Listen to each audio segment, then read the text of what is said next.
Right, that's right. Okay, so tell us everything. Tell us, first of all, about the significance of matzo ball soup when it comes to a Seder. So matzo ball soup is made from matzah crumbs, or matzah meal, essentially. Yes. And I brought some examples of what, real matzah is, and then it is ground into this. Yes. My bubby used to make them from scratch, but I want everyone to be successful. Of course. So we're going to use a little mix today.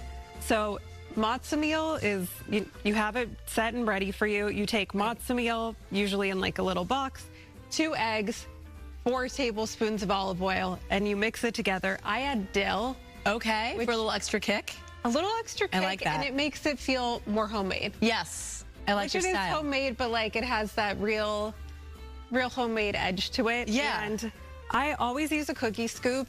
I'm very OCD with everything being the same size. I use a cookie scoop for nearly everything. Same. So yep. I get a bunch of those going, and then I roll them in my hand. In this pot right here. The big key is having your matzah meal mixture in the fridge for a half hour so that everything really comes together. You can even drop one in there. Oh, fantastic. And after it sits in the fridge, we just put it in, and it's gonna simmer for 30 minutes.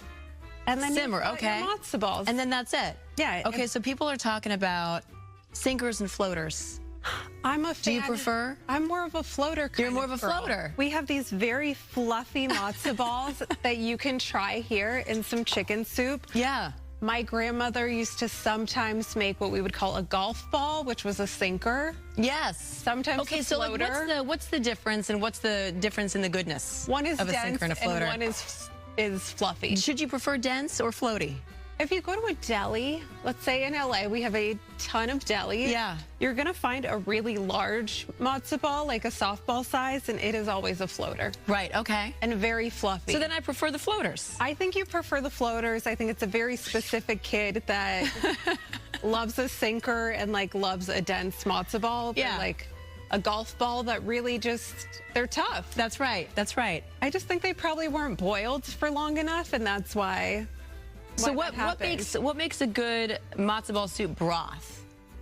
Oh, well, I always do mine about a week in advance. Really? And then I freeze it, because if I'm having a lot of people over for Passover, yeah, I like to do like a 24-hour chicken broth, and like truly putting chicken feet in. Sorry, everyone's kind of gross and creepy, but also that's where all the collagen is. That's where all the flavor is. The collagen. Feet.